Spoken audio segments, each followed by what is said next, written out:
Hello everyone, welcome to Hindi Sahitya academy channel. तो आज हम लोग हिंदी साहित्य से संबंधित संस्थाओं के बारे में जानेंगे जो हिंदी के विकास में महत्वपूर्ण थी। तो उसमें से पहली संस्था है फोर्ट विलियम कॉलेज। तो हम लोग ये जानेंगे कि फोर्ट विलियम कॉलेज की स्थापना कब हुई थी, इसके अध्यक्ष कौन थे और ये फोर्ट विलियम कॉलेज जो संस्था थी ये क्यों बनाई गई थी। तो हम लोग देखते हैं कि इसकी स्थापना कोलकाता में हुई थी और इसकी स्थापना तिथि 1800 ईस्वी थी और इसके संस्थापक लॉर्ड वेलेस्ली थे।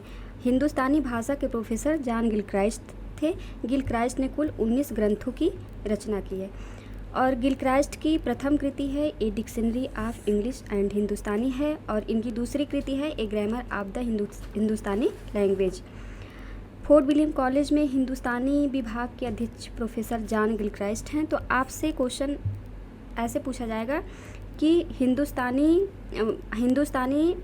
फोर्ट विलियम कॉलेज के संस्थापक और हिंदुस्तानी विभाग के अध्यक्ष, अगर ऐसा करके क्वेश्चन पूछा जाता तो फोर्ट विलियम कॉलेज के जो संस्थापक हैं वो लॉर्ड वेलेस्ली हैं और हिंदुस्तानी भाषा के प्रोफेसर जॉन गिलक्राइस्ट और हिंदुस्तानी विभाग के अध्यक्ष जो हैं वो प्रोफेसर जॉन गिलक्राइस्ट हैं। प्रोफेसर जॉन गिलक्राइस्ट ने भाषा के विकास के लिए 2 भाषा मुंशियों की नियुक्ति की, जिसमें से पहली नियुक्ति 1802 में लल्लू लाल की हुई और लल्लू लाल आगरा के निवासी थे और कलकत्ता की दीवानी अदालत में भाषा के मुंशी थे। गिलक्राइस्ट के कहने पर लल्लू लाल ने प्रेम सागर की रचना 1810 में की। प्रेम सागर में भागवत के 10वें स्कंद की कथा का वर्णन है। तो आगे हम लोग लल्लू लाल की अन्य रचनाओं के बारे में देख लेते हैं। तो लल्लू लाल ने सिंहासन बत्तीसी की रचना 1801 में की थी, बैताल पचीसी की रचना 1801 में की थी, माधव नल की रचना 1801 में की थी और राजनीति की रचना 1802 में की थी और जो राजनीति इनकी रचना थी उसकी भाषा ब्रज भाषा थी और शकुंतला नाटक की रचना इन्होंने 1810 में की थी।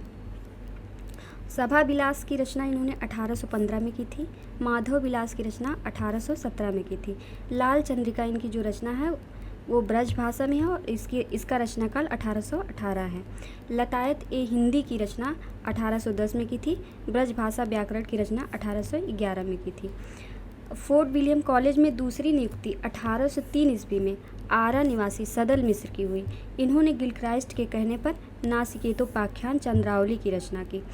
तो यहाँ पर क्वेश्चन ऐसे बन सकता है कि फोर्ट विलियम कॉलेज में 2 भाषा मुंशी कौन नियुक्त किए गए थे। तो पहले भाषा मुंशी लल्लू लाल नियुक्त किए गए थे और 1802 में नियुक्त किए गए थे और इन्होंने गिलक्राइस्ट के कहने पर कौन सी रचना की, प्रेम सागर। और दूसरी नियुक्ति सदल मिश्र की हुई थी। सदल मिश्र की 1803 में हुई थी और इन्होंने गिलक्राइस्ट के कहने पर नासिकेतोपाख्यान चंद्रावली की रचना की। नासिकेतोपाख्यान का अन्य नाम चंद्रावली भी है। ये फोर्ट विलियम कॉलेज का प्रारंभिक उद्देश्य क्या था, इसको हम लोग जानते हैं। तो फोर्ट विलियम कॉलेज का प्रारंभिक उद्देश्य जो था वो अंग्रेजी नौकरशाहों को भारतीय भाषा का ज्ञान कराना था, जिसके निमित्त खड़ी बोली हिंदी में पुस्तकें लिखी जानी और धीरे धीरे यह हिंदी के विकास में एक महत्वपूर्ण संस्था हो गई। तो चलते हम लोग दूसरी संस्था की तरफ। तो दूसरी संस्था थी नागरी प्रचारी सभा काशी।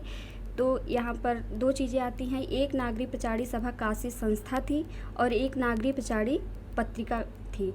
तो दोनों के बारे में हम लोग देखते हैं। तो नागरी प्रचारी सभा काशी की स्थापना 16 जुलाई 1893 में काशी में हुई थी और इसके संस्थापकों में बाबू श्याम सुंदर दास, शिव कुमार सिंह और राम नारायण मिश्र थे। नागरी प्रचारी सभा के प्रथम अध्यक्ष भारतेंदु हरिश्चंद्र के फुफेरे भाई राधा कृष्ण दास जी बनाए गए थे और 11 मई 1896 ईस्वी को नागरी प्रचारी पत्रिका का प्रकाशन हुआ और इसके प्रथम संपादक बेड़ी प्रसाद जी थे। यह पत्रिका 24 वर्षों तक मासिक रूप में निकलती रही। इसके बाद यह त्रैमासिक हो गई। नागरी प्रचारी सभा की स्थापना का उद्देश्य था हिंदी की पांडुलिपियों की खोज करना, साहित्य का बृहद इतिहास लिखना एवं साहित्यिक ग्रंथों का प्रकाशन करना था। तो इससे क्वेश्चन 2 तरीके से बनाया जा सकता है। एक तो पहला क्वेश्चन ये है कि नागरी प्रचारी सभा काशी की स्थापना कब हुई थी।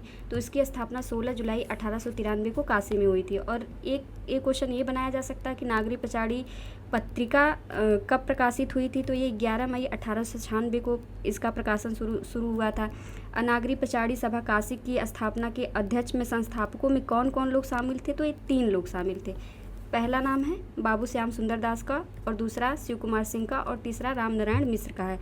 और वहीं पर नागरी पचाड़ी पत्रिका का अगर संपादक पूछा जाए तो कौन थे? तो वो थे बेड़ी प्रसाद जी।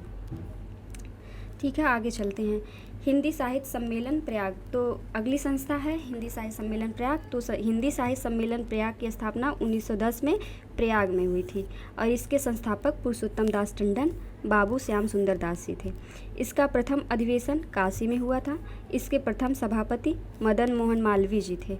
हिंदी साहित्य सम्मेलन प्रयाग से सम्मेलन नाम की त्रैमासिक पत्रिका निकलती थी तथा यहीं से राष्ट्रभाषा संदेश नामक पाक्षिक समाचार पत्र भी निकलता था।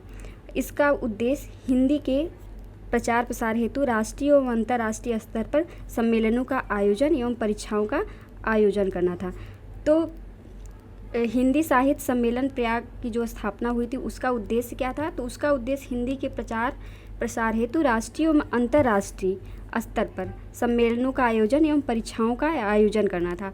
और यह जो हिंदी साहित्य सम्मेलन प्रयाग जो संस्था थी, यह संस्था उत्तमा, मध्यमा, साहित्य रत्न व साहित्य विशारक की डिग्री भी देती थी। और इसके संस्थापक पुरुषोत्तम दास टंडन जो थे उनको हिंदी का प्रहरी कहा जाता। अगर आपसे पूछा जाता है कि हिंदी का प्रहरी किसे कहा जाता है तो आप लोग पुरुषोत्तम दास टंडन को लगाएंगे, और अगर ये कहा जाता है कि दक्षिण का टंडन किसे कहा जाता है तो मोंटोरी सत्यनारायण को लगाएंगे। अगली संस्था की तरफ चलते हैं। तो अगली संस्था है हिंदुस्तानी एकेडमी। तो हिंदुस्तानी एकेडमी की स्थापना 1927 में प्रयागराज में हुई थी और इसके संस्थापक राजराजेश्वर बली और तेज बहादुर सप्रू थे। यहाँ से निकलने वाली पत्रिका जो हिंदुस्तानी एकेडमी से पत्रिका निकलती थी हिंदुस्तानी, वो त्रैमासिक पत्रिका थी और इसके 6 अध्यक्ष नियुक्त किए गए थे। तो पहले अध्यक्ष थे तेज बहादुर सप्रू जी थे, दूसरे राजराजेश्वर थे, तीसरे न्यायमूर्ति कमलाकांत वर्मा थे, चौथे अध्यक्ष चिंतामणि बालकृष्ण राव थे, 5वें अध्यक्ष सुरेंद्र नाथ द्विवेदी थे, 6वें अध्यक्ष राम कुमार वर्मा जी थे। तो इसमें 6 लोगों को याद करने की इतनी आवश्यकता नहीं है। इसके पहले अध्यक्ष के बारे में ज़्यादातर पूछा जाता है कि इसके पहले अध्यक्ष कौन थे, तो इसको आप लोग याद रखिएगा। इनके पहले अध्यक्ष तेज बहादुर सप्रू थे। इस हिंदुस्तानी एकेडमी का उद्देश्य क्या था? तो इसका उद्देश्य था शोध ग्रंथों का प्रकाशन एवं पाठ्यक्रम की पुस्तकों का प्रकाशन करना था। तो अगली संस्था की तरफ चलते हैं। तो अगली संस्था भारतीय हिंदी परिषद। भारतीय हिंदी परिषद की स्थापना जो है 3 अप्रैल 1942 को इलाहाबाद विश्वविद्यालय के हिंदी विभाग में हुई थी। इसके संस्थापक धीरेन्द्र वर्मा थे। इसकी प्रथम प्रधानमंत्री भी धीरेन्द्र वर्मा थे। अगर ये पूछा जाता है कि भारतीय हिंदी परिषद के संस्थापक कौन थे तो भी धीरेन्द्र वर्मा को लगाएंगे, और इसके प्रथम प्रधानमंत्री कौन थे तब भी उत्तर धीरेन्द्र वर्मा ही होगा। और भारतीय हिंदी परिषद से कौन कौन सी पत्रिकाएं निकलती हैं उसके बारे में जानते हैं। तो यहाँ से अनुशीलन त्रैमासिक पत्रिका निकलती थी।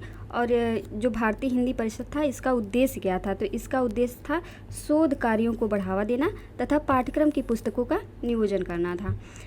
नागरी प्रचारी पत्रिका, सम्मेलन पत्रिका, हिंदुस्तानी पत्रिका तथा अनुशीलन पर, ये चारों पत्रिकाएं जो थी ये शोध पत्रिकाएं थी। अगर ये क्वेश्चन आता है कि कौन कौन सी पत्रिकाएं शोध पत्रिकाएं हैं तो उसमें नागरी प्रचारी पत्रिका, सम्मेलन पत्रिका, हिंदुस्तानी पत्रिका, अनुशीलन पत्रिका, ये चारों ही पत्रिकाएं शोध पत्रिकाएं हैं। अगली संस्था की तरफ हम लोग चलते हैं। तो अगली संस्था है परिमल संस्था। इसकी स्थापना इलाहाबाद विश्वविद्यालय के युवा साहित्यकारों ने, यहाँ पर गलत है ये, इसकी स्थापना इलाहाबाद विश्वविद्यालय के युवा साहित्यकारों ने 10 दिसंबर 1944 ईस्वी को की थी तथा इसका लिखित संविधान 23 फरवरी 1952 को तैयार हुआ था। इसके संस्थापकों में लक्ष्मीकांत वर्मा, इलाचंद जोशी, धर्मवीर भारती, डॉक्टर रघुवंश, राम नारायण चतुर्वेदी, राम कुमार वर्मा तथा जगदीश गुप्त का नाम आता है। परिमल के ही कवियों ने नई कविता, अकविता, सठोत्तरी कविता, टटकी कविता तथा ताजी कविता आदि का प्रवर्तन किया। और ये जो परिमल संस्था थी इसका उद्देश्य था युवा साहित्यकारों की रचनाओं को प्रकाशित करना था। परिमल संस्था का उद्देश्य क्या था? इसका उद्देश्य था युवा साहित्यकारों की रचनाओं को प्रकाशित करना है। इसमें ज़्यादातर इसका डेट पूछा जाता है कि परिमल संस्था कब स्थापित हुई थी, तो ये 10 दिसंबर 1944 को हुई थी। ज़्यादातर परीक्षाओं में यही पूछा जाता है। अगली संस्था की तरफ हम लोग चलते हैं। तो अगली संस्था है सरस्वती पत्रिका। सरस्वती पत्रिका बहुत ही महत्वपूर्ण है। ये जितनी भी हिंदी से संबंधित परीक्षाएं होती हैं सब में पूछा ही जाता है। तो इसका प्रकाशन ये जनवरी 1900 ईस्वी में इंडियन प्रेस इलाहाबाद से इसका प्रकाशन शुरू हुआ था। अब इंडियन प्रेस की स्थापना 1884 ईस्वी में हुई थी और सरस्वती पत्रिका के संपादकीय नीति में नागरी प्रचारी सभा काशी करके थी। इसका संपादक मंडल काशी का था। इसका संपादक मंडल कहाँ का था? तो इसका संपादक मंडल काशी का था। इसके संपादक मंडल में कौन कौन लोग शामिल थे? ये सवाल कई बार परीक्षाओं में आता है और इसमें से 2-3 लोगों का नाम दे दिया जाता है, कभी भारतेंदु का भी नाम आ जाता है। तो आप लोग इसको ध्यान रखिएगा, ये इसमें इतने ही लोगों का नाम है। श्याम सुंदर दास, किशोरीलाल गोस्वामी, कार्तिक प्रसाद खत्री, जगन्नाथ दास रत्नाकर तथा बाबू राधा कृष्ण दास जी थे। 1901 ईस्वी में श्याम सुंदर दास जी इसके संपादक रहे। 1902 ईस्वी में श्याम सुंदर दास तथा शिव कुमार सिंह इसके संपादक रहे। सरस्वती पत्रिका के 1902 के दिसंबर अंक में छपा कि इसके अगले संपादक महावीर प्रसाद द्विवेदी जी बनेंगे। जनवरी 1903 में महावीर प्रसाद द्विवेदी जी इसके संपादक बने। तो 1920 तक इन्होंने इसका संपादन किया।